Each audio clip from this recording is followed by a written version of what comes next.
So I want to share with you guys something I just whipped up. So I'm trying to diversify my alternative milks. You know, I have almond milk all the time. I love it.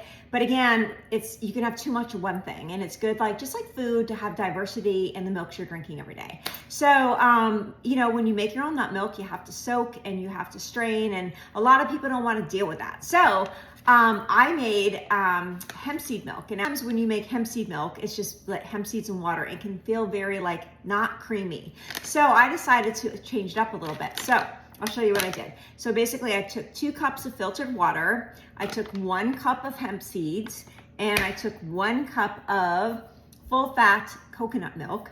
So it's basically 2 cups filtered water, 1 cup coconut milk, and 1 cup of hemp seeds.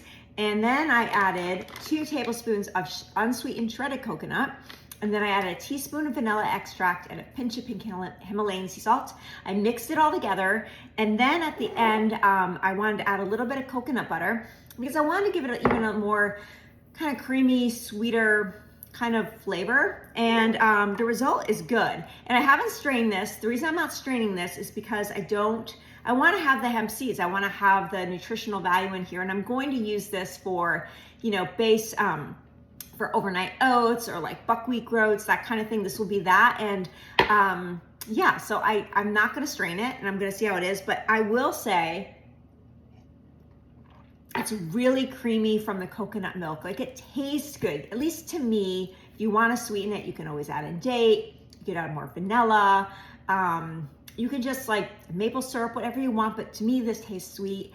And I don't really want to sweeten it too much because I usually do unsweetened almond milk anyway, because I'm going to be pairing this with other things. So anyway, give it a try. I'll post the recipe below.